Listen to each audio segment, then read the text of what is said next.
他把鞋油塗在臉上，連續10年，每天都要涂1盒，10年來沒洗過臉，除了眼睛和嘴巴，臉上都被厚厚的鞋油覆蓋。鞋油乾裂後，令他疼痛難忍。即使這樣，他依舊每天塗抹鞋油，從1天塗抹1次，直到後來的1天塗1盒，邊塗還邊笑。問他為什麼要這樣，他就什麼都不說，緊張的環顧四周，焦急的等待着什麼，又好像在躲避着什麼。隨後跟着一個女人來到衣服回收箱找衣服，說女人是他姐姐，詢問姐姐情況，姐姐卻越來越激動，看着不太聰明的樣子。晚上他們就隨便找個凳子睡覺，此時溫度零下4度。節目組想要幫助他，卻被拒絕了。節目組帶他們來到派出所，想確定一下他們的身份，根據指紋找到了他的家庭信息。節目組決定帶他們回家，剛上車，一聽說要回家，姐姐立馬暴躁地哭了起來，還讓節目組趕緊放她走。沒辦法，只好原路返回。隨後姐弟倆坐上地鐵，消失在了鏡頭裡。節目組單獨去拜訪了他家裡，父親說他倆智力有缺陷，經常離家出走，曾經多次阻止也無濟於事。為了尋找他們，父親到處張貼尋人啟事，一直沒有回音，還以為姐弟倆已經遭遇不測了。節目組想要幫他們團聚，在車站找了好幾天，終於找到了姐弟倆。至於為啥不願意回家，姐姐還是沒有說。節目組給他們提供了一個住的地方，經過長時間的勸說，他決定洗臉了。鞋油成塊的掉落，整整洗了3個小時，終於清洗乾淨，這樣看着正常多了。跟心理醫生交流後才知道，之前有人在地鐵看到智力缺陷的他，就无缘无故的開始毆打，往他臉上塗鞋油，還警告他如果不想挨打就要一直塗鞋油。慢慢的，為了保護自己，他就開始主動往臉上塗鞋油。這時姐姐也說出了離家出走的真正原因，原來姐弟倆還有一個哥哥，哥哥脾氣暴躁，經常對他們拳打腳踢，兩人天真的以為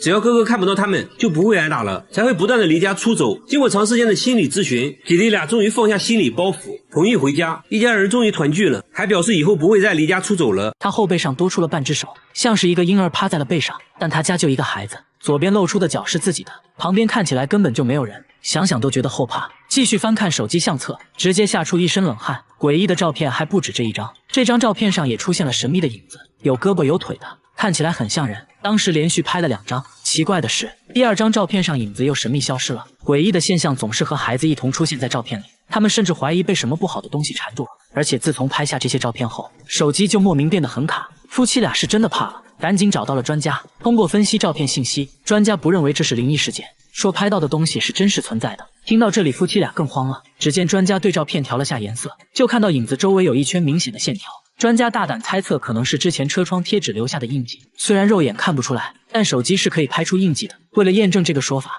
節目組找來同款車型，給車窗貼上鋼鐵俠貼紙，在烈日下暴曬6小時，隨後揭下貼紙，肉眼根本看不到任何印記。接着用手機對着車窗拍照，果然拍到了貼紙留下的印記。至此，影子的謎底揭開了。那肩膀上的手又如何解釋呢？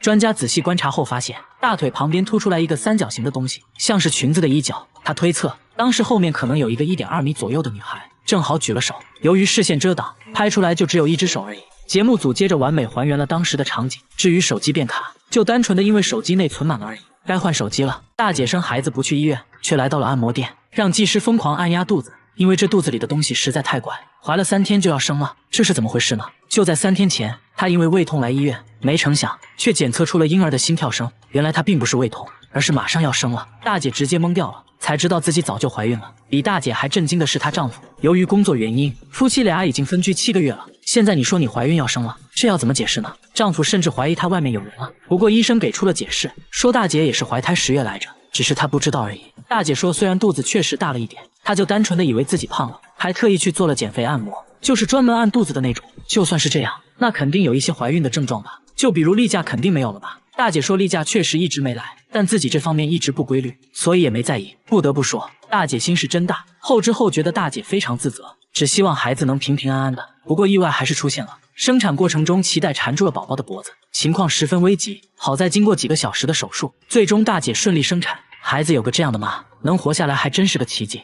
醫生在給木頭做 CT 檢查，因為這塊木頭竟然會叫。木頭是在他家床上拆下來的，每到深夜，床頭就會傳來詭異的聲音，只要靜靜的聽，就能聽到噠噠噠的聲音，有點像時鐘的滴答。把床移開後，啥都沒有，但詭異的聲音仍然存在。這床整整響了2年，搞得夫妻倆精神崩潰，甚至懷疑是被什麼不好的東西纏住了。節目組找來了木工師傅，師傅表示這不像是木頭能發出來的聲音，真的是奇怪。記者用話筒錄下了這個怪聲音，接着又找到了聲音分析專家，對錄下來的聲波進行了波長分析。專家說了一大堆數據，總之結論就是這聲音很明顯是一種有生命的東西發出來的。難道床頭裡真的有某種生物嗎？說再多也沒用，直接拆開看看不就知道了。但是床頭裡面空空如也，還是沒有發現任何生物。節目組決定繼續拆解床頭，隨後把拆解的床頭送到醫院做核磁共振。醫生們也是第一次給床做 CT 啊，看了半天，終於看到一點點奇怪的地方，這裡面確實有東西啊。經過反覆觀察，醫生確定這就是一隻3厘米長的蟲子，而且還發現了蟲子吃木頭的痕跡。鋸開木頭後，果然一頭肥蟲出現，詭異聲音就是蟲子吃木頭發出來的。看到這個東西，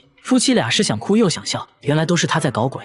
大叔把西瓜供了起来，每天還要給西瓜燒香磕頭，甚至還帶他去做了 CT。據大叔說，這西瓜成精了，當時買的時候好好的，瓜農也说這瓜保熟，沒想到僅僅過了1個晚上，它就長出了嫩芽，生長速度肉眼可見。西瓜表面沒有任何腐爛的跡象，嫩芽是硬生生從裡面頂出來的。自從西瓜發芽後，他家裡還發生了很多神奇的事，感覺身體都變年輕了，認為這些都是西瓜帶來的好運。這下好了，大叔更不敢吃了，直接供了起来，每天還要給西瓜磕頭。這事很快就在村裡傳開了，就連種了一輩子西瓜的大爺都是第一次聽說這種事，村民議論紛紛，有人就認為西瓜一定是被高人加持過，成精了。為了搞清楚怎麼回事，節目組帶西瓜來到醫院，準備給他照 CT， 反覆照了幾次。醫生說從片子上可以明顯看到，西瓜內部已經腐爛了，和正常西瓜對比下，這一片黑黑的就是腐爛部位，只要有合適的溫度和濕度，種子就有可能在內部發芽，最終冒出来。總之這是非常罕見的。得知真相的大叔尷尬地笑了笑，直接把西瓜丟在了陽台，說以後不會再磕頭了，希望新芽能好好生長，到時候就可以吃新鮮西瓜了。他天生就有2個胃，吃自助餐盘子都能堆到天花板，但這僅僅只是開胃菜。接着來到路邊攤，又吃掉了20個壽司，這樣下來午餐就算吃完了。回到公司直接就衝進了廁所，說自己消化快，一天就要拉8次，放屁都比別人臭。下班後他直接鑽進了一家烤肉店，先要了10斤五花肉墊墊肚子，烤到滋滋冒油，一次加上3塊，一口就吞了下去。很快10斤肉就進肚子了，现在感覺有6分飽了。回家又趕緊做了一盆辣醬拌飯，還加了一管芥末，說自己完全感覺不到辣。小哥表示之所以這麼能吃呢，是因為自己天生就有2個胃，這怎麼可能呢？大家帶他來到醫院，醫生也不信，說從沒聽說過有2個胃的人。接着給他做了胃鏡檢查，醫生的表情逐漸嚴肅起來，看起來他的胃確實和正常人不一樣，好像真的有2個胃。接着又推他照 CT， 觀察他的消化過程。當他吃下東西，胃部很快凸出來一大塊。經過仔細分析，醫生表示其實他並沒有2個胃，只是他長期暴飲暴食，胃被撐大了1倍而已。為了健康必須要控制飲食，小哥也表示會慢慢改變飲食習慣。之後他就做起了美食博主，給大家傳遞起了健康的飲食理念。一群男顧客看到服務員大姐就齊刷刷的摸肚子，他們並沒有惡意，只是想看大姐身體的奇葩反應。她只要看到別人摸肚子就會打嗝，電視上有人摸肚子，她也會止不住的打嗝。然而摸自己肚子卻沒有任何反應，大家都覺得她是演的。當着她的面摸了下肚子，大姐看到果然就打起了嗝，這給她的工作帶來了很多困擾。她在餐廳工作，顧客酒足飯飽後都會摸一下肚子，這使得她打嗝不斷，有一次還吐到了鍋裡，顧客一下子都不餓了。後來顧客都知道了她這種怪癖，還開玩笑似的當她面摸肚子。關鍵大姐吃得很健康，也不喜歡喝可樂之類的氣泡水，去過很多醫院都沒有查出任何毛病。她還嘗試每天吃消化藥，也沒有任何改善。大家帶她來到大醫院進行了更徹底的檢查，還是沒有發現任何問題。那現在8成就是心理問題了。經過長時間的溝通，原來這情況是5年前開始的。有一次丈夫肚子痛，她幫丈夫按摩，按着按着就情不自禁地開始打嗝。丈夫看到大姐打嗝，肚子立馬就不疼了，但大姐卻變成了這樣。醫生認為她內心形成了一種強大的心理暗示，認為打嗝後肚子就不疼了，就這樣無意識中形成了一種條件反射。要改變也很簡單，以後生活中不要太在意打嗝這件事，順其自然，想打就打，把注意力轉移到當下要做的事情上，慢慢就會正常的。在這個村子睡覺必須要戴耳塞，否則凌晨就會醒來，還要在本子上記錄着醒來的時間。他們都是被一個怪聲吵醒的，每到凌晨，整個村子就會傳來龍的叫聲。這聲音就好像要地震了一樣，從凌晨一直持續到黎明，不戴耳塞根本無法睡覺。很多人受不了都搬走了。村長把錄到的聲音放給大家聽，攝像小哥也嚇了一跳，但奇怪的是怎麼都找不到聲音來源。大家在村裡走訪，聽到一個可疑的聲音，走近一看，原來是台微型縫紉機，但音量非常小，根本不可能，而且附近也沒有任何施工現場。一時間關於這聲音的說法越來越多，越說越離譜。有人就說肯定是之前開山採石驚動了龍脈。為了讓村民安心，大家決定今晚一定要找出罪魁禍首，在村裡多個角落安裝了聲納設備。來到凌晨，這怪聲準時響起，檢測到的聲音都指向了一個小巷子。走近一看，這巷子裡就只有一個鍋爐，難道這龍叫聲就是他發出來的？把聲納設備對着鍋爐，果然是他沒錯了。大家都覺得很奇怪，鍋爐為啥會發出這種聲音？售後人員排查了半天，終於找到了問題所在，原來是裡面一個電磁閥損壞了。滑動時就產生了這種不尋常的聲音。維修好了鍋爐，果然這天夜裡怪聲就消失了，村民終於可以丟掉耳塞睡個好覺了。這個尼姑在寺廟囤了10多箱洗衣液，卻從不用來洗衣服。那這些洗衣液是用來幹啥的呢？只見他念完經，接着就拿出了一瓶洗衣液，倒出來一點就往身上抹，外出散步的時候也要抹一抹，每天都要塗好幾次，一天就能用掉3瓶。總之不允許身上有任何乾燥的地方，甚至就連洗澡都是用洗衣液，先往盆裡倒入滿1瓶，就這麼洗了起來。洗衣液直接成了他的沐浴露，寺院裡洗衣液隨處可見。然而這些僅僅是1個月的量，1年時間內用掉了洗衣液，足夠別人洗17年衣服。更奇葩的是，他洗衣服卻從來不用洗衣液，說用洗衣液洗衣服就是浪費。怎麼會有這麼奇怪的想法呢？大家都很擔心他，而他卻說正是洗衣液救了他的命，這又是為啥？原來在去年他遭遇了入室搶劫，受了嚴重的外傷，雖然恢復了健康，但皮膚依然瘙癢不斷，有天癢到無法忍受，莫名其妙塗了一點洗衣液，沒想到皮膚一下就不癢了，從那之後就離不開洗衣液了。醫生表示傷口愈合的時候癢一點是正常的，但由於洗衣液的刺激，他的皮膚變得很乾燥，還得了皮炎，必須停止使用洗衣液。沒想到一直以為是靈丹妙藥的洗衣液，竟然在傷害自己。他回去就把洗衣液都丟了，用上了正規的護膚品。大媽38年沒摘下過口罩，20多年的鄰居都沒見過她的臉，都說口罩下面的臉非常恐怖，看到就會做噩夢。只有她洗臉的時候才會臨時摘掉一回，但從不照鏡子，洗完臉就要趕緊戴上，到底是有多恐怖呢？大家想讓大媽摘掉口罩也被拒絕了，即使和家人一起吃飯也不会摘口罩，自己獨自一人在臥室吃，家人都20年沒見過她的臉了，就連女兒拍結婚照她都沒有參加，因為拍照要求摘口罩。不僅如此，大媽走路還必須用手撐着眼皮，說這樣才能看清東西。但大媽年輕時並不是這樣的，到底發生了什麼呢？經過長時間的跟蹤拍攝，大媽也慢慢打開了心扉。原來她18歲就結婚了，婚後生下了4個孩子，但第5個孩子很不幸，出生就夭折了，這對她打擊很大。慢慢的嘴巴變得不聽使喚，舌頭也變得僵硬起來，面部不受控制的扭曲，因為害怕嚇到別人，從此就戴上了口罩。大媽鼓足勇氣摘下口罩，可以看到她的牙齒都掉光了，牙齦都是外翻的。醫生表示這情況就是心理原因導致的肌強直，失去孩子的痛苦讓她悲傷過度，以至於嚴重影響到了身體健康。醫生制定了詳細的康復規劃，相信大媽的症狀會慢慢得到改善。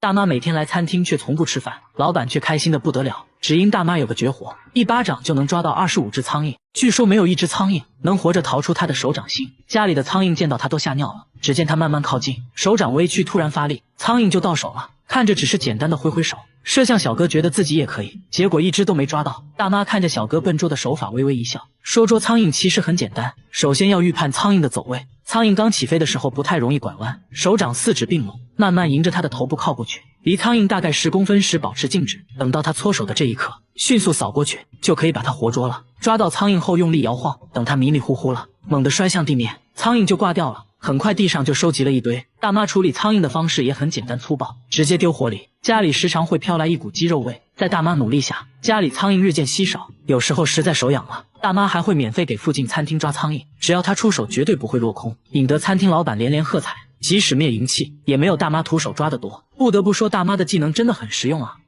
他給自家小香豬帶上计步器，又裝了個節食背帶，準備給豬減肥。這只小香豬幾個月就長到了180斤，2個男人都抱不起來，肚子都快碰到地板了，還長出了3下巴。本來是個迷你豬，結果現在一對比，主人變得很迷你。有次主人想要抱一下，就閃到了腰，實在沒辦法了，主人帶他來到廢品站，用這裡的臂膀來稱重，整整180斤。這還是迷你小香豬嗎？不是說好的長不大嗎？想到當時賣家承諾的假1賠10，主人聯繫賣家售後，賣家表示可以賠10倍。首先把貨退回來，我們重新給你發10只小豬仔。主人一想，不对啊，我這不就成養豬的了嗎？畢竟養了這麼長時間，都有感情了。主人決定給他減肥，帶上計步器，一塊行走的五花肉上線了。剛走了2步，他就躺下了。本以為他至少能走30分鐘，結果他要休息30分鐘。看來運動不適合，只能讓他少吃點了，用食物引誘他運動。結果主人卻累瘦了。最後主人想到了一個絕招，給他制作了一個節食背帶，前面吊上一根他最愛的胡蘿蔔。你別說，效果不錯，他走路積極多了。幾天後再次上稱，減肥效果十分顯著，整整減掉了半斤，而且很可能是上稱前那坨便便的重量。用儀器一測，他的體脂率超過了85%。醫生擦了擦口水，說這種豬吃起來很香，而不是這豬是很難減肥成功的。但主人並沒有放棄，表示會一直陪他減肥，希望他能變回迷你豬。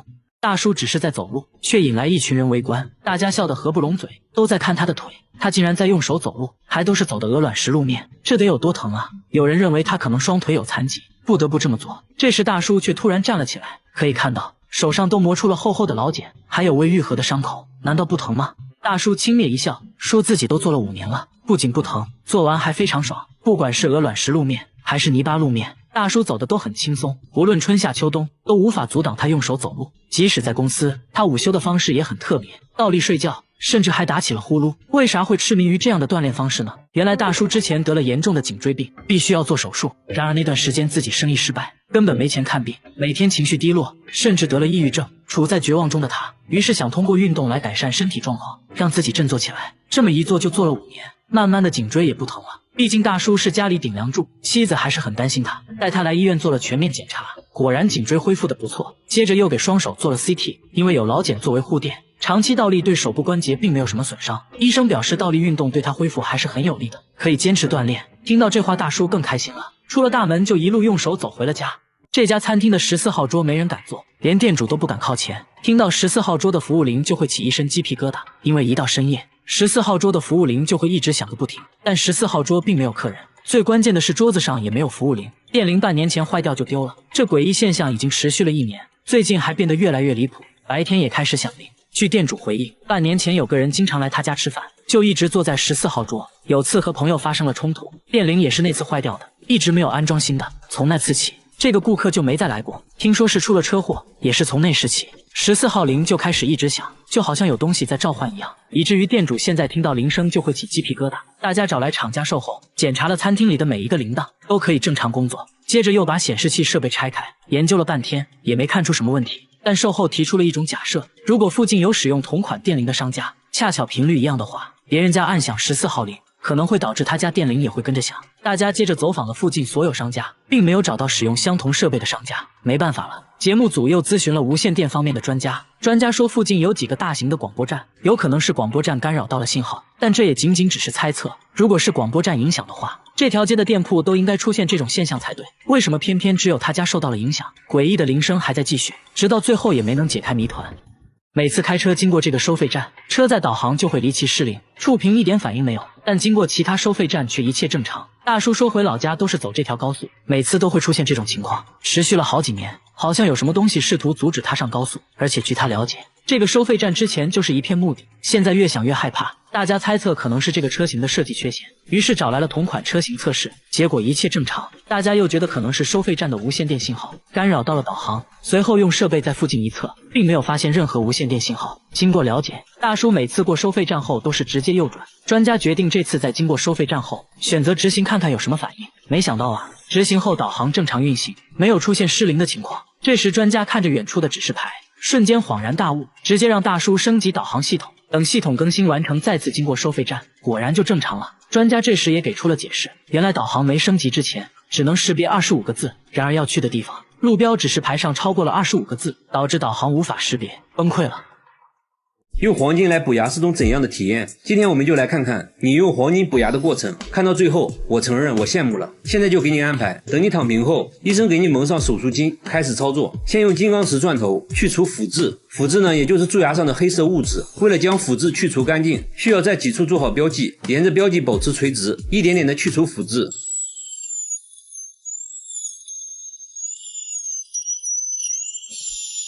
過程中可能會有一點酸脹感，不過呢是可以忍受的。去除蛀牙的洞稱為窩洞，現在要把窩洞內部打磨圓滑，方便後續安裝填充材料。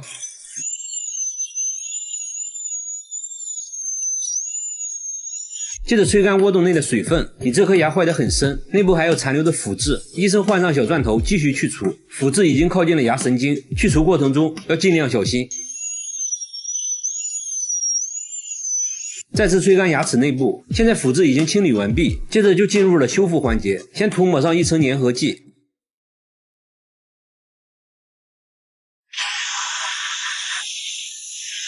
然後用紫外燈照射，讓膠水迅速固化，隨後塞入樹脂材料，再次用紫外線燈照射，等樹脂固化後，還要用鑽頭輕輕打磨窩洞的邊緣部分，使它變得光滑，這樣才能使馬上要安裝的嵌體緊密貼合，不易脫落。醫生這時問你要用哪種嵌體材料，因為你比較豪氣嘛，直接選擇了黃金材質。接下來就要印模了，為牙齒量身定做黃金嵌體。先在窩洞裡填充印模材料，對材料吹氣，以便填充均勻。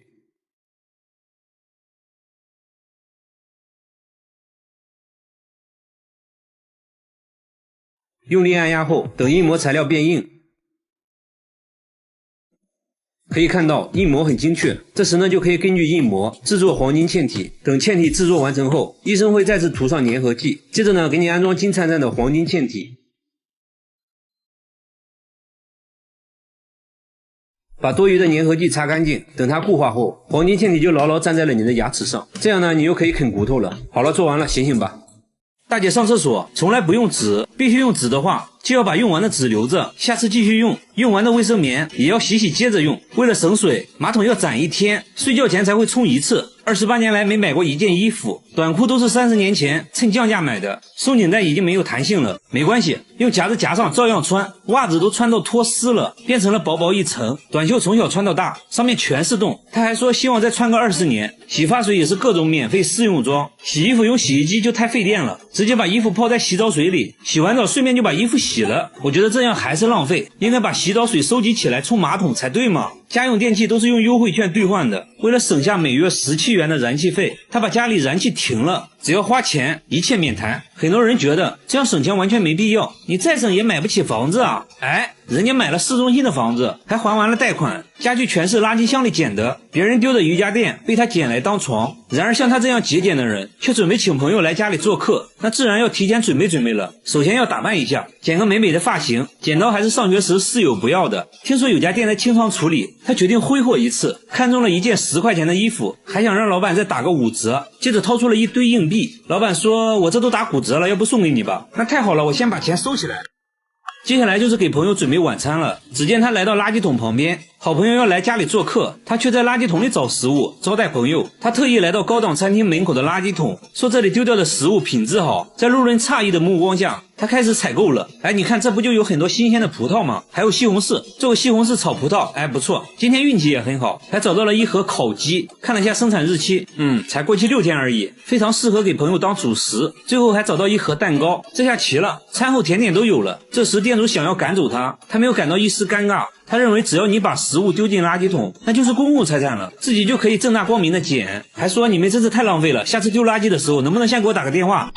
社交牛 C 症無疑了。他回家後一般都是拿出食物直接開灶，但這次是招待朋友，他決定包裝下擺個盤啥的，於是把撿來的食物全部倒進鍋裡攪拌一下，一份大鍋菜就做好了。還說希望朋友會喜歡他親手撿來的食物，朋友如期而至。他先給朋友介紹了自己從垃圾桶撿來的家具，自豪地說自己從來沒買過家具。朋友都聽傻了，露出了一副沒見過世面的樣子。但更讓他們傻眼的還在後面。晚餐時間到，大姐拿出了撿來的食物，好朋友來家裡做客，他卻把從垃圾桶撿來的食物端上了餐桌，朋友根本看不出來是什麼食材，小心翼翼嘗了一口，表情複雜，又嘗了一口，直搖頭。另一個朋友說，有那麼誇張嗎？一口下去一言難盡，問他食物從哪來的，大姐嘿嘿一笑，笑得朋友驚慌失措。啊，不會吧，這也是撿的。朋友頓時腸胃翻滾，衝進了廁所。大姐貼心地說，馬桶沒沖過，味兒可能有點大。這樣好了，朋友吐得更厲害了。這還沒完，大姐還要請朋友吃餐後甜點。朋友發現蛋糕已經被人咬過了一口，很明顯也是撿來的。礙於面子，還是決定嘗一嘗。確實不新鮮了。朋友打開冰箱找水喝，發現冰箱鋪了一層報紙。大姐解釋說，撿來的食物有的包裝比較髒，所以才鋪上了報紙。朋友一聽，那算了吧，我還是憋着回家喝吧。沒一會兒，朋友便離開了，以後估計不會再聯繫了。但我覺得大姐至少還挺坦誠的，其實她變得極度節儉也是有原因的。大姐說自己名牌大學畢業，本以為一輩子衣食無憂，沒想到後來竟然失業了，這讓她有了危機感，於是學會了省吃儉用的生存之道。據說每個月都能省下4000塊，房貸都還完了。現在我終於知道自己為啥沒買房子了。好了，我是月貝，關注我，每天一個迷惑行為大賞。嬰兒車被包了起來，裡面時不時傳來怪叫，沒有人知道嬰兒車裡面是什麼。大媽整天推着嬰兒車流浪，晚上就睡在公共廁所，這樣生活了10年。問他為啥不回家，他卻說家裡有個怪東西會隱身，就算在外面凍死也不敢回去。即使在外面，他依然覺得有什麼東西在跟着自己，警惕地看着四周。白天他又毫無目的的流浪，拿出一盒貓罐頭開始吃，還往嬰兒車裡放了一點，這才看清楚，原來嬰兒車裡面還有一隻貓。經過一番溝通，大媽同意帶我們去家。家裡，他家門上安裝了5把鎖，裡面還有一道防盜門。進來後要趕緊用一個櫃子擋住，屋裡窗簾緊閉，沒有一絲光亮，並把所有家當都放在了衣櫥裡，甚至包括電飯煲。節目組安裝了攝像機，想要拍到大媽說的那個怪東西。然而一夜過去，並沒有任何發現，卻發現大媽行為舉止很反常。只見她半夜好像聽到了什麼，驚慌的來回走動，還時不時跪在地上，嘴裡一直念叨着什麼。節目組很疑惑，大媽神秘的指了指天花板，說：“你難道聽不到聲音嗎？那個怪東西就躲在天花板上呢。”但工作人員並沒有聽到任何奇怪的聲音。節目組覺得這一切都是大媽想象出來的，她到底發生了什麼事？經過長時間的溝通，她決定去醫院。一番交流下來，醫生說她患有妄想症和精神分裂，必須盡快吃藥治療。原來之前她媽媽生了一場大病，因為沒錢治療嘛，很快就去世了。沒過多長時間，父親也去世了。她感覺自己沒有保護好父母，從那時起內心充滿了愧疚，只有在人多的大街上才能避免內心的孤獨。只要在房子裡，就會產生屋裡有別人的幻覺。相對來說呢，下面這個大媽就正常多了。雞蛋連殼一起吃，一天要吃1斤蛋殼，大媽已經吃了10年。香蕉在褲子上蹭2下直接連皮吃，再來一口帶皮的橘子。哈密瓜帶皮吃，甚至連蘋果核也要吃，這樣吃不會吃出問題嗎？而他自己卻說這是外殼救了他的命。這又是為啥？他也不解釋反而變本加厲，覺得果殼不過癮了，直接吃起了生板栗，看樣子味道也不錯2口就能吃下1個。大媽的閨蜜都很擔心她，叫她來吃飯改善一下。沒想到大媽卻把飯菜扔在一邊，拿起蟹殼直接開造。她邊吃還邊嫌棄，說螃蟹還是生的好吃。接着又把朋友吃剩的魚骨頭用菜葉包起來，幾口就吃了下去。那她為啥要吃這些呢？真的是奇怪。到目前為止，帶皮的水果沒有什麼是大媽不能吃的即使是榴蓮它也是帶皮這個沒有。大媽說果皮才是好東西，有營養，而且自己很健康。接着她終於告訴大家吃這些的原因。原來當年她得了很嚴重的胃潰瘍，有天痛到無法忍受，莫名其妙吃了帶殼的雞蛋，沒想到喂了一下她就不疼了，從此就走上吃殼的道路。節目組也帶她去檢查了，胃病真的好了，身體啥毛病沒有，但醫生還是建議大媽少吃，不然很可能會損傷腸道。一定要吃的話，最好中午吃。和大媽一樣，下面這個大爺也是狠人，他把洗潔精當沐浴露，白醋當洗面奶，食用油拿來護膚，還說比護膚品好用。13年來都是這樣護膚的。護膚3部曲安排上，第1步往毛巾上擠入洗潔精，接着往全身塗抹，臉上也不能少拿水一冲，第1步完成。接着倒出白醋，均匀的塗抹在臉上，拍打促進吸收。最後1步往皮膚上塗抹食用油，保濕又美白。他說白天要用玉米油，晚上用花生油，這樣保濕效果最好。工作人员摸了摸，果然很光滑。這樣一套下來的話，就可以上燒烤爐了。不僅如此，大爺刷牙也要用白醋，說可以消菌殺毒，口氣都變得清新了呢。至於牙膏嘛，有別的用處。只見他往手上擠入半管薄荷味牙膏，接着就開始洗頭了。你別說，泡沫還挺豐富的。大爺說這樣洗完清爽自然，工作時也要隨身帶着白醋，沒事就要拿出來塗一塗。看電視也不能閒着，連妻子都不能理解大爺的奇葩操作，直接把妻子熏走了。為了達到更好的保濕效果，他還會用食用油自制面膜。不得不說，皮膚看着細膩了很多。醫生也沒有檢查出任何問題。由於大爺年齡大了，如果繼續這樣操作的話，皮膚可能會惡化。這種護膚方式好不好不知道，反正我感覺挺入味的。好了，我是月貝，關注我，每天一個迷惑行為大賞。他每隔半小時就要換一雙襪子，包裡每天都裝着10多雙襪子，外加1條毛巾。同事都覺得他有病，而他確實患有非常嚴重的多汗症。有多嚴重呢？大家做了個測驗，不到3分鐘，汗水就以肉眼可見的速度冒了出來，甚至直接滴了下來。雙手每時每刻都像剛洗完一樣。這還不算什麼，更讓他尷尬的是腋下的汗珠多到能直接流出来。看恐怖片的時候，雙手簡直成了水龍頭，被子一濕一大片。腳上的情況也同樣嚴重，這給他的生活帶來了極大困擾。每天出門包裡必須要裝10多雙襪子，方便隨時換一雙。因為手滑，臨時包裝根本撕不開。想玩一會遊戲，結果觸屏就沒反應了。下班回家呢，指紋鎖卻識別不出來，用過的鍵盤鋪上紙巾，瞬間就浸濕了。鼠標也像剛洗完一樣。寫工作報告，汗水都會順着筆尖滴下來。小姐姐表示，這些她都能接受，最讓她難過的是別人的嘲笑。從小就被人叫做小師妹，她的夢想是當一名廚師，做日料、手握壽司之類的。因為多汗症，她不得不放棄了夢想。說着說着就哽咽了。小姐姐也去過很多家醫院，都沒有找到多汗症的確切原因。最後小姐姐也想開了，既然無法改變現狀，那就接受它，接納不完美的自己。最近還做起了直播，大方展示了自己的多汗症。我覺得小姐姐很值得我們學習，保持樂觀的心態最重要。她每次坐地鐵都要先把鞋油塗在臉上，連續10年每天塗1盒，10年來沒洗過臉，厚厚的鞋油像抹了一層瀝青，乾裂後令她疼痛難忍。即使這樣，她依舊每天塗抹。問她為什麼要這樣做，她卻什麼都不說，緊張地環顧四周，焦急地等待着什麼，又好像在躲避着什麼。隨後等來一個女人，女人帶她來到救濟站吃飯，這裡的工作人員說，女人是她姐姐，他們這樣已經10年了，大家都不知道發生過什麼。記者決定上前詢問姐姐情況，沒想到姐姐看到鏡頭越來越激動，衝着節目組大喊大叫。隨後兩人快速離開，又跑到了地鐵站，隨便找了個躺椅準備睡覺。此時氣溫只有4度，記者擔心他們凍出病，提出要幫他們訂房間，卻被拒絕了。記者不忍心看他挨凍，脫下自己的外套給了他。白天還沒等節目組找他們就急匆匆找到了節目組，把外套還了回來。第一次對記者說了謝謝，說不是自己的東西不能要。大家把姐弟倆帶到了派出所，經過一番調查，總算搞清了他們的身份，家裡父母健在，還有一個哥哥。大家隨即決定帶姐弟倆回家。剛上車一聽說要回家，姐姐立馬情緒失控，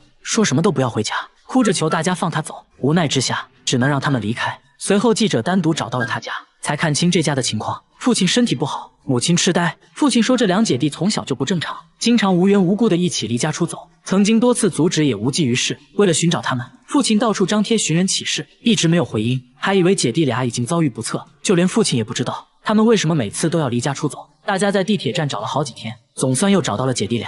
至於為啥不願意回家，姐姐還是沒有說。為了拉近彼此距離，記者決定跟他們同吃同住。每次在救濟站，弟弟還會主動幫記者打飯，慢慢對記者敞開了心扉。記者順勢提議給他們找個住的地方，姐弟倆也接受了。弟弟的皮膚狀況非常嚴重，甚至已經引起了潰瘍。記者建議他先把鞋油洗掉，他猶豫了好久，看起來有所顧忌。經過長時間的勸說，他終於決定洗掉。隨着一點點揉搓，大塊的鞋油開始脫落，還差點把下水道堵住。從衛生間出來，像是變了一個人，恢復了皮膚應有的光澤。隔天大家帶姐弟倆去做了心理諮詢，這才知道他為什麼塗鞋油。之前有人在地鐵看到智力缺陷的他，就開始無緣無故的毆打。有人建議他往臉上塗鞋油，這樣就可以唬住別人。他也不知道管不管用，為了保護自己不再被打，就把鞋油涂到了臉上。接着姐姐也說出了不願回家的真正原因，都是因為家裡的那個大哥。大哥脾氣暴躁，經常對他拳打腳踢，因為害怕所以才跑。姐弟倆彼此依賴，弟弟擔心姐姐獨自一人在外不安全，所以會跟着姐姐一起離家出走。經過長時間的溝通，姐弟倆終於放下心理包袱，同意回家。一見面，父親就把姐弟倆摟入懷中，心疼地撫摸着。大哥也意識到了自己的錯誤，表示以後不會再打他們了。姐弟倆也向記者保證不會再離家出走。但就在這期節目播出2年後，有觀眾反饋說，他們好像又離家出走了，在地鐵站又見到了臉黑黑的人，不知道是真是假。節目組決定回訪，現在2023年，姐弟倆到底過得怎麼樣了？根據之前的地址來到他家，發現姐弟倆都胖了很多，臉上也乾乾淨淨的，精神面貌已遠超過去，希望他們的生活永遠充滿希望。小姐姐的指甲長進了肉裡，指甲内卷得很嚴重，周圍呢還一直流膿。碰巧呢今天還被別人踩了一腳，差點原地去世。不僅如此，腳上的鸡眼也同樣嚴重，注定今天是個大工程。不過呢看到最後非常解壓，整個人都舒服了。这種情況呢先安排個超聲波洗腳，洗完後呢分別敷上一點軟化膏，等待片刻後指甲就會變軟一點。接着呢用鑷子把腳毛拔掉。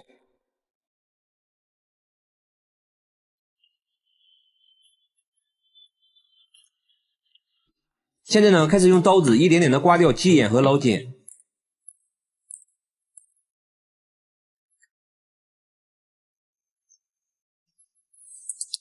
處理完雞眼，就來到了今天的重頭戲。先把指甲周圍的膿包擠掉，再分別往指甲上滴上藥水。小姐姐說自己被甲沟炎折磨了10多年了，自從得了甲沟炎，就沒再穿過高跟鞋，泡菜廠裡的工作也丟了，因為沒辦法用腳踩酸菜了嘛。以前呢還嘗試過拔掉指甲，實在疼得受不了。修腳師傅向她保證，這次呢一定給她弄好。說着就掏出了打磨機。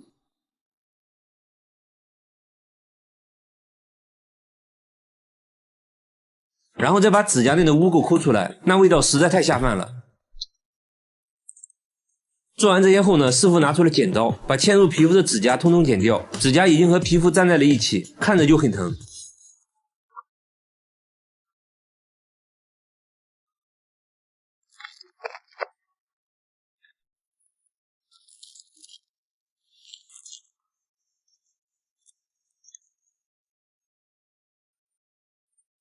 接着呢，師傅開始安裝矯正器，把指甲拉平。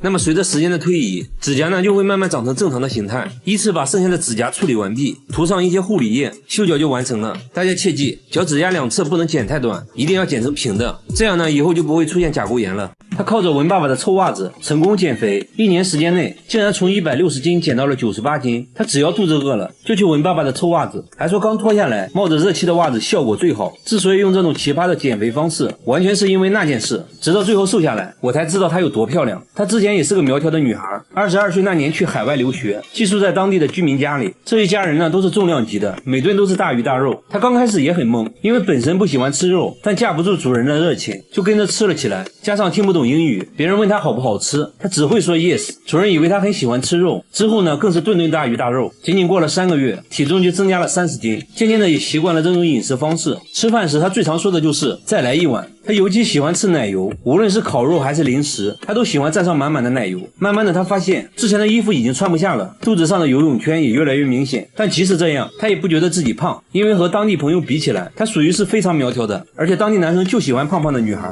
於是呢，她想着繼續增肥，把朋友當成了自己的目標，比之前吃的更誇張。1年時間內體重變成了160斤。果然憑借胖胖的身材，在酒吧還真被帥哥搭訕了。留學結束後，她迫切的想回國，給男朋友展示自己的魔鬼身材。就在她想和男友來個擁抱時，結果男友根本沒認出來。男朋友震驚了，你誰啊？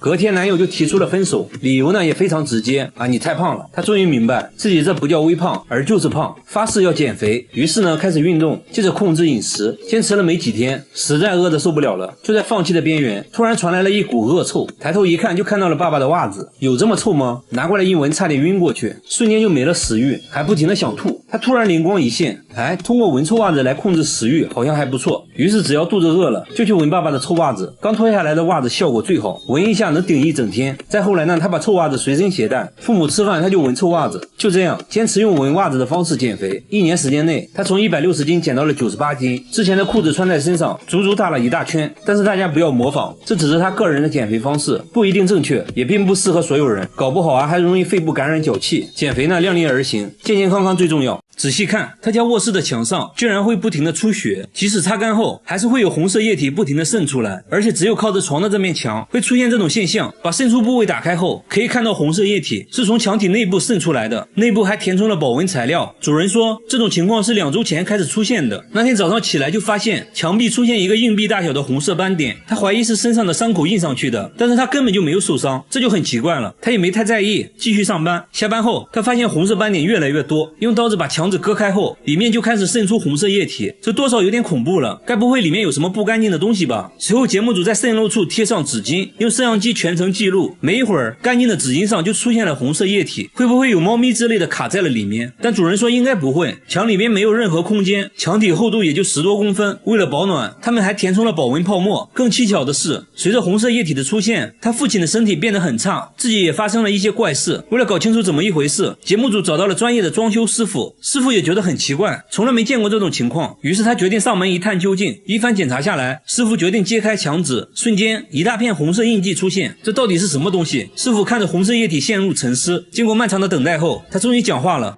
벽에 코팅을 해주는 본드제 역할을 해주는 습기 차거나 시간이 오래될수록 색깔이 더 빨개져요. 至於牆壁裡為什麼會出現水分，是因為3個月前外牆被拆除了一層，無法阻擋冷空氣，導致牆壁凝結了很多水珠。至此真相大白，一切都是虛驚一場。但是下面這家人的牆壁就多少有點詭異了。每到半夜12點，整個公寓的牆就會傳來一種淒慘的哭聲，但是牆壁看起來就是個正經牆壁。主人說，有聲音的時候牆壁都會震動，並且整個房間都有回聲。你可以想象一下，半夜12點，全方位立體環繞的哭泣聲有多瘆人。主人說，聲音是從3個月前開始的，每天晚上都會持續90分鐘。隨後播放了自己錄到的聲音。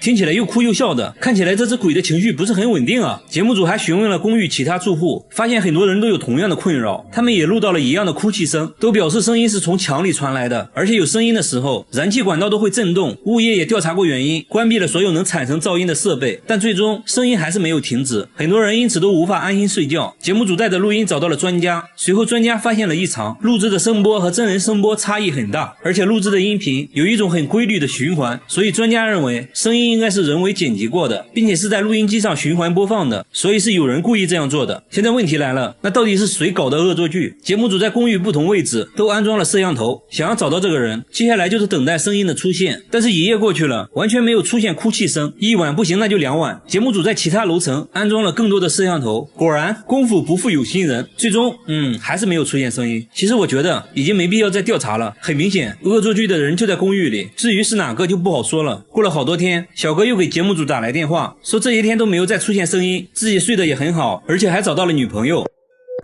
好的。同樣遭遇灵異事件的還有下面這位大叔，他每次開車來到這個路口，後備箱就會不受控制的自動打開，就好像有什麼東西要上車一樣。這不，大哥拉着節目組剛來到這裡，後面突然就傳來聲音，後備箱又自動打開了，即便手动關閉，他還是會當着大家的面自動打開，完全不給面子。但是除了這個路口以外，車子都是正常的，後備箱也不會自動打開，而且其他經過這個路口的車也沒有發生這種情況，只有大哥的車會這樣。即使在白天，只要經過這裡，後備箱就會無缘無故的打開。大哥懷疑這個路口之前出過事故，有一些髒東西看上了自己的車，大哥越說越害怕，於是和節目組約定白天再研究。第二天，工作人員直接鑽進了後備箱，拿着攝像機想要記錄一下後備箱是如何自動打開的，一切準備就位。大哥開着車就來到这個路口，錄像顯示後備箱在沒有任何外力的作用下又自動打開了，攝像小哥也沒有發現任何異常，那現在只能使用排除法了。開車來到路邊的汽修店，師傅仔細檢查了後備箱的機械鎖，也沒有發現任何問題，那會不會是這個車型的設計缺陷呢？節目組又找來了同款車型，開車來到這個路口，一切正常，後備箱沒有任何反應。沒辦法，最後節目組找到了 4S 店，師傅對車輛檢查後發現車輛之前安裝了後備箱遙控鎖，問題可能就出在遙控鎖上。師傅說，如果路口附近的設備頻率和你遙控鑰匙頻率一樣的話，等你開車經過就會出現後備箱被打開的情況。現在要做的就是找到附近具有相同頻率的設備，隨後發現相同頻率的信號就是從路口的商店傳出來的，而這個設備正是商店的感應門鈴。節目組拿着設備想要測試一下，結果卻並不能打開後備箱，原來只有相同的頻率也不行，還需要頻率的密碼和車輛遙控器密碼一樣才可以。也就是說，這個路口肯定存在一個頻率和密碼都和車輛遙控器一樣的設備，所以每次經過這裡，後備箱就會自動被打開。至此真相大白，大哥決定更換遙控器密碼，以後就可以安心的經過路口了。好了，我是月貝，關注我，每天一個迷惑行為大賞。然而下面這位小姐姐的情況和大媽完全相反，她10分鐘就會出1斤汗，雙手就好像剛洗完一樣，腋下每時每刻都濕漉漉的，甚至會有汗珠從腋下流出來。節目組做了個測驗，不到1分鐘，汗水以肉眼可見的速度冒了出來，甚至直接滴了下來。看恐怖片的時候，那雙手簡直成了水龍頭，被子都濕透了一大片啊，這就很誇張了。他不得不帶着一塊毛巾隨時擦手，這給他的生活帶來了很大困擾。想吃零食挨不情，太滑了根本撕不開，想要玩一會兒遊戲，結果觸屏就沒反應了，必須要往身上蹭2下抹去汗水。下班回家呢，指紋鎖根本識別不出來，用鍵盤打字也同樣誇張，指印鋪在鍵盤上就印出水印了，鼠標也像剛洗完一樣，寫工作報告汗水都會順着筆尖滴在書本上。他腳上的情況同樣嚴重，他每天都要更換25雙襪子，別的小姐姐包裡都是口紅化妝品啥的，他包裡卻裝滿了襪子。然而令人驚訝的是，其他身體部位卻一點汗也不出，甚至非常乾燥。小姐姐也很痛苦，小時候還被朋友嘲笑過，她的夢想是當一名廚師，因為多汗症她不得不放棄了夢想。去醫院檢查過後也沒有找到多汗的確切原因，最後小姐姐也想開了，既然無法改變現狀，那就接受它，接納不完美的自己。她還做起了直播，大方展示了自己的多汗症。我覺得小姐姐很值得我們學習，保持樂觀的心態最重要。然而下面這個大叔的情況更奇葩，他只有半邊臉會出汗，左臉汗如雨下，右臉卻非常乾燥，從中間对分開，即使是嘴巴和鼻子也是一分為二，路人都看懵了。小朋友的表情最真實，更神奇的是，當他吃辣的時候就換成了右臉出汗，左臉又變得干干淨淨，把紙巾鋪在臉上，右邊瞬間就濕透了，左邊卻一點事沒有，很直觀的就可以看出區別，兩邊臉分工明確，始終就只有一邊臉出汗。大叔說這種情況是1年前開始的，他之前受了很嚴重的傷，下半身都癱瘓了，手術後雖然身體恢復了健康，但出現了現在這種情況，他懷疑是手術留下的後遺症，隨後來到醫院檢查，醫生說這其實不算後遺症了，是由於術後的脊椎在恢復，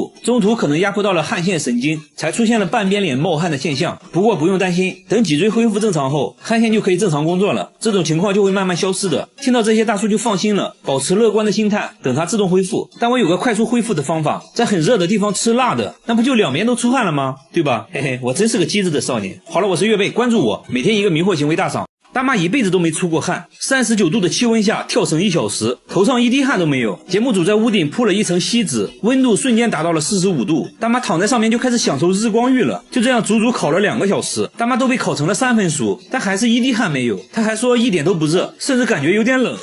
節目組就帶大媽來汗蒸，汗蒸房現在65度，沒一會兒，同行的大媽已經大汗淋漓，她卻一點反應沒有，還說溫度能不能再高一點。周圍人都看呆了，露出了一副沒見過世面的樣子。1小時後做個對比，大媽的額頭還是一滴汗沒有。大媽說小時候家裡窮啊，一天餓3頓的，根本沒關注過出汗這件事。結婚後呢，丈夫又死得早，她成了家裡頂梁柱，更沒時間關心自己了。現在孩子們都大了，不用自己操心了，她想要體驗一下出汗的感覺。節目組帶她來醫院檢查，醫生想要確認下大媽是否真的不出汗，在她手上塗了一種遇到水就會變成紫色的液體，又撒上了一些白色粉末，接着放在烤燈下面烤了1個小時後，結果手指紋路上都變成了紫色，說明大媽還是會出汗的，只是量比較少。醫生說出汗少其實對身體健康沒太大影響，這些大媽也放心了，原來自己和正常人一樣，也還是會出汗的。她的指甲比你的手還要長，最長的有20厘米，小拇指的指甲最正常，看起來卻顯得格格不入。她說小拇指是專門摳鼻屎的，她淘米時不用手，2根指甲勾摟勾摟就淘洗乾淨了。開火時用手背，打雞蛋也是小菜一碟，吃飯也能熟練的使用筷子，但我感覺筷子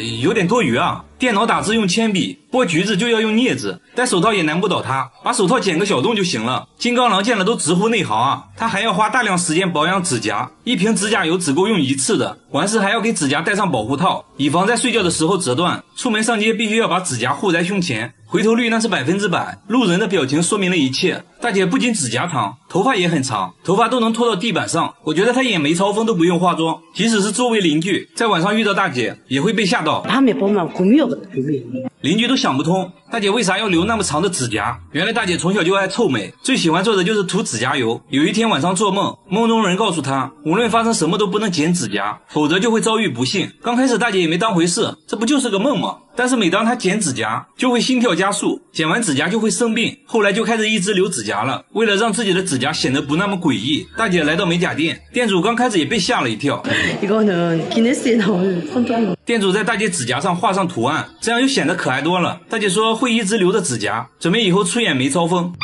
和大姐一樣，下面這個男人50多年沒有剪過指甲。大叔從小就沒有指甲，不僅如此，他連腳指甲也沒有，掉在地上的小東西根本撿不起來。對他來說，開易拉罐是最痛苦的。更難以置信的是，他竟然拿不住玻璃杯，杯子在他手裡反復滑落。節目組懷疑大叔是故意的，大叔卻說自己沒有指紋，光滑的東西根本拿不住，怎麼可能沒有指紋？節目組仔細觀察，大叔的指尖確實非常光滑。節目組和大叔一起按手印，大叔的手印模糊一片，沒有任何紋路。由於缺少指甲的保護，輕輕按壓手指就會帶來劇烈疼痛。然而大叔的工作卻很依賴手指，他是一名汽修工，工作需要一直動手，就連纏個線圈都會疼痛難忍，哪怕一個小小的失誤都會給他脆弱的皮膚造成不小的傷害。他的手上布滿了傷痕，即使這樣，他也工作了30年，因為要養活一家老小。至於他為什麼沒有指甲，醫生說他患有一種罕見的皮膚病，簡單來說就是皮膚黏膜很容易起水泡，而且是遺傳性的，沒有根本治療的方法。所以女兒出生的時候，他做的第一件事就是檢查女兒的手指。看到女兒有着正常的指甲，大叔激動的哭了。他不想讓女兒承受和自己一樣的痛苦。大叔平時最喜歡做的就是幫女兒剪指甲，女兒也很懂事，會幫父親包紮傷口。我覺得大叔可以去做個美甲，就是貼個假的指甲，可能會好一點。和大叔一樣，下面這個女孩從小就與眾不同。女孩長了滿臉的鬍子，又粗又硬，從鼻子一直延續到脖子。不僅如此，她的2個妹妹也長了滿臉鬍子。奇怪的是，她的2個姐姐卻是正常的，而且她媽媽臉上也是乾乾淨淨的。媽媽說她們剛出生臉上就有鬍子，可能是遺傳他們的父親。照片可以看得出來，他們去世的父親就是滿臉鬍子，但只有最小的3個姐妹遺傳了父親。隨着年齡的增長，臉上的鬍子也越來越旺盛。他們也嘗試過刮鬍子，但是越刮長得越濃密，全身上下厚重的毛髮讓他們很痛苦。同學都嘲笑他們是猴子，這給他們造成了嚴重的心理傷害，他們變得抑鬱焦慮。姐姐甚至放棄了上學，選擇在家裡幫忙種地。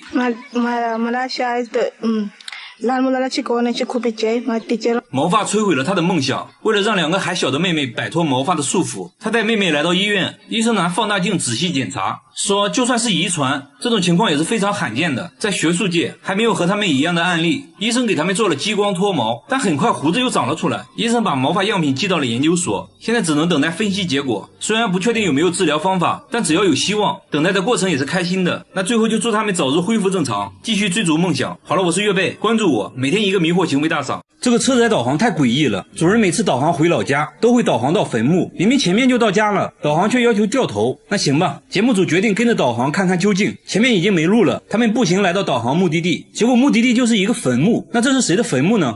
여기가 우리 어머님의 산소예요. 사실 어머님이 1년 전에 돌아가셨거든요. 집 주소를 이제 내비게이션에다 찍어오면 꼭 여기를 가르쳐줘요.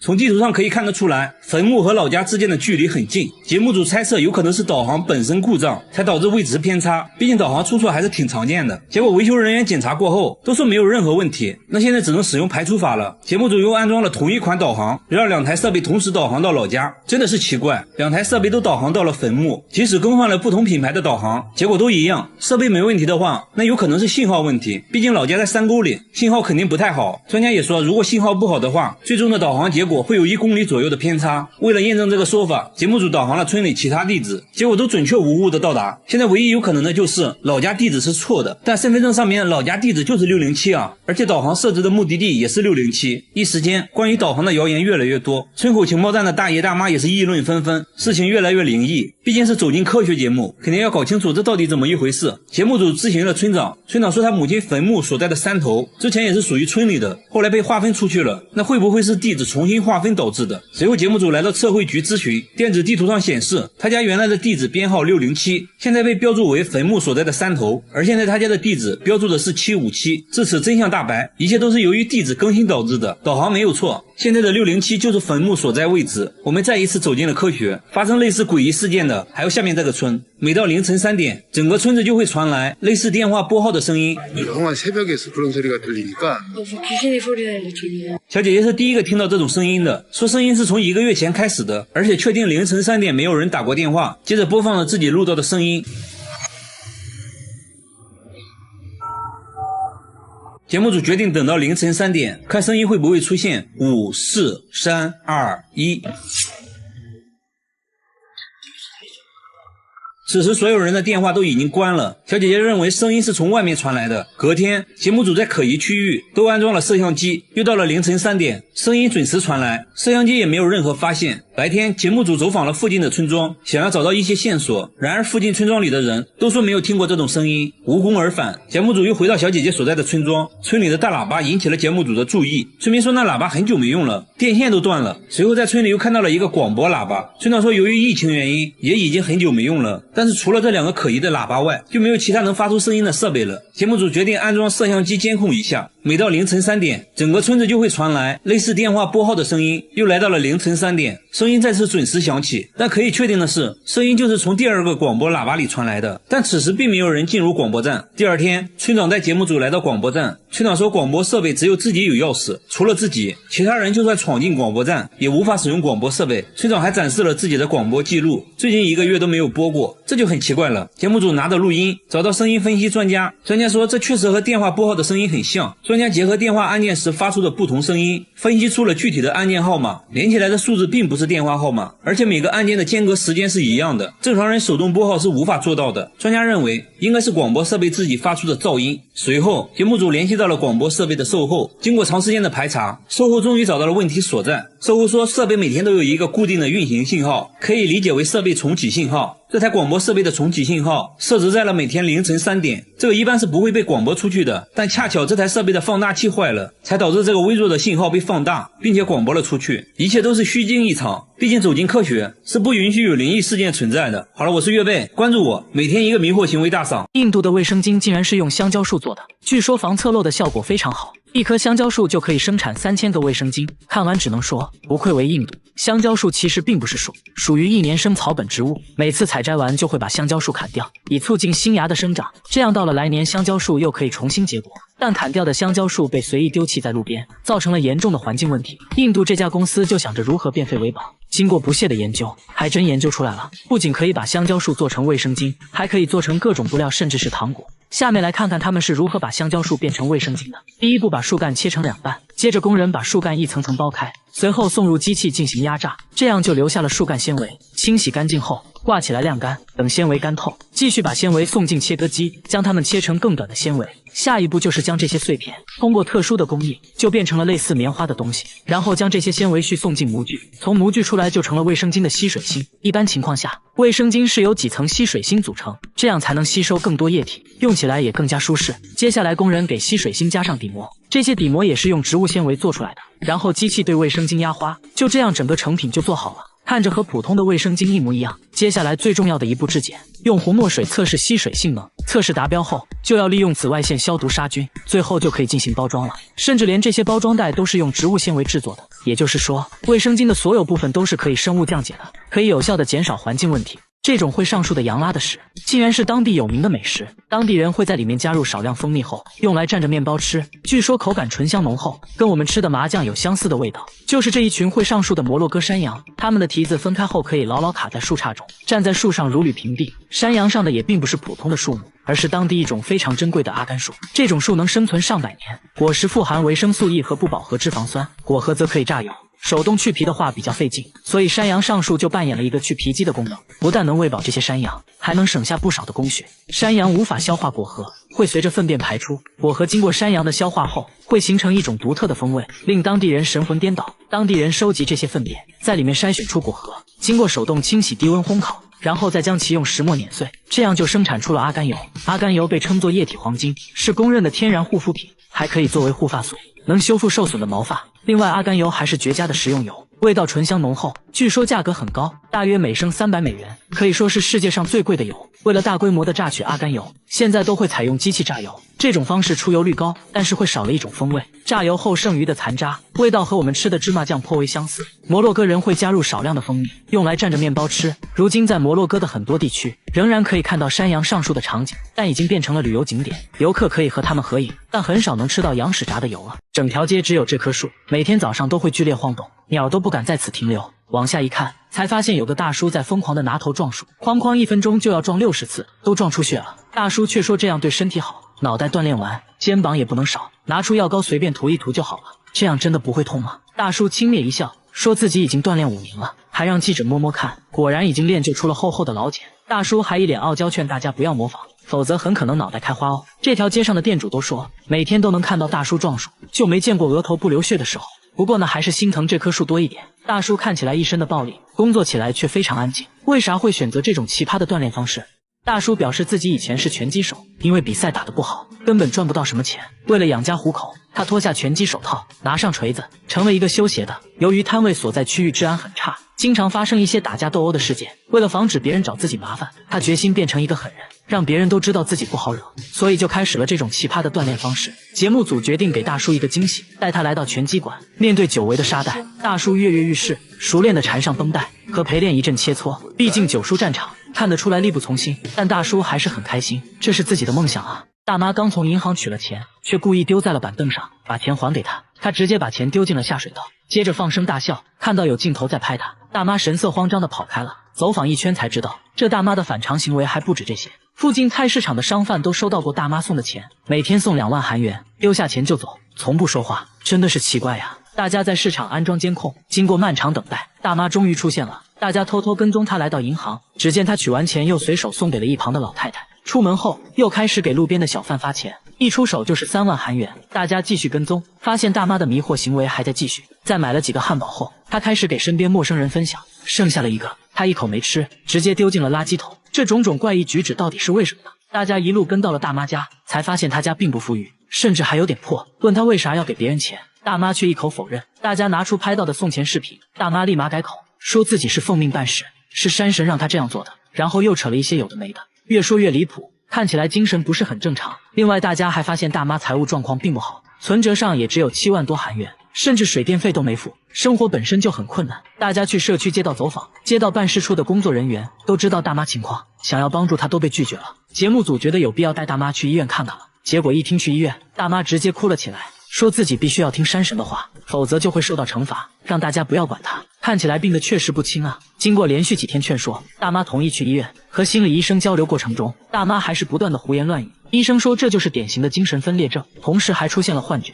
都是由於長期缺愛導致的。之前收到過錢的商販聽說大媽的情況後，都表示要把錢還給大媽，還要給她溫暖，讓大媽感受到被愛，趕快好起来，省流。大媽得了精神分裂症，第一次見面，大叔就在陌生人面前脱掉了襪子，這才看清大叔根本就沒有脚趾甲。不僅如此，他連手指甲也沒有，指甲的位置光秃秃的，地上的小東西根本撿不起来。开易拉罐是最痛苦的，更难以置信的是，他不能用玻璃杯喝水，一拿起来就會滑下去，杯子在手中反覆滑落。節目組懷疑大叔是故意的，大叔卻說自己沒有指紋，光滑的東西根本拿不住。大家一起按手印，大叔的手印模糊一片，真的看不到任何紋路。由於缺少指甲的保護，輕輕按壓手指就會帶來劇烈疼痛。然而大叔的工作卻很依賴手指，他是一名汽修工，工作需要一直動手，就連纏個線圈都會疼痛難忍，哪怕一個小小的失誤都會給他脆弱的皮膚造成不小的傷害，手上也總是傷痕累累的。因為要養活一家老小，他就这樣忍着疼痛工作了30年。醫生說他患有一種名叫大疱性表皮鬆解症的罕見疾病，由於是遺傳性的，所以沒有根治方法。其實這些大叔都無所謂，他在意的是女兒。女兒出生的時候，他做的第一件事就是檢查女兒的手指，看到女兒有着正常指甲，大叔激動地哭了。他不想讓女兒承受和自己一樣的痛苦。現在大叔最喜歡做的就是幫女兒剪指甲，女兒也很懂事，每天都會幫父親包紮傷口。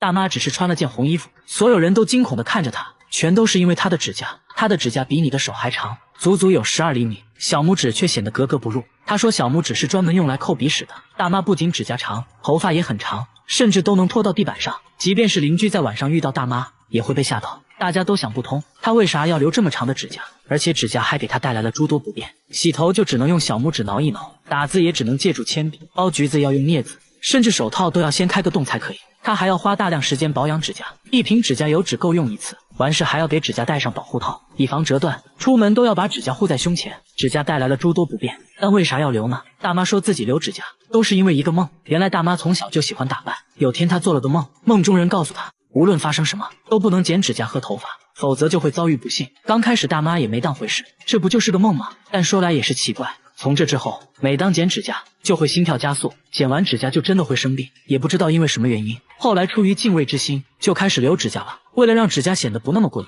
大媽去做了美甲，畫上萌萌的圖案，這樣就顯得可愛多了。這佛像每天在流血，從額頭到後背都不斷往外滲，這血越滲越多，看着嚇人。他們把佛像放在太陽下，用攝像機對着，這血就在眾目睽睽之下滲了出來。佛像裡面看來有東西啊，用榔頭一敲，裡面發出的聲音更讓大家確信，佛像裡面絕對裝滿了東西。佛像是別人送他的，剛開始就額頭上有一點點液體，大媽也沒多想，順手就給他洗掉了。但他萬萬沒想到，接下來佛像全身都開始滲血，才明白過來這佛像不對勁。大媽這下徹底慌了神，因為聽說佛像流血淚必有大災。在記者的幫助下，找到了木雕師傅，師傅捧着佛像左看右看，也懵了，說從來沒見過會流血的雕像，感覺這更像是一種詛咒。這下大媽更慌了，最後實在沒辦法了，大家找到專家對佛像進行取樣檢測，結果顯示佛像表面有很多細小的孔洞，滲出的粘稠液體其實是樹枝，也就是說這佛像就是用一整塊松樹樹枝做成的，而且裡面也沒有乾透，所以才會一直滲出紅色的樹枝。聽到這裡，大媽終於鬆了一口氣，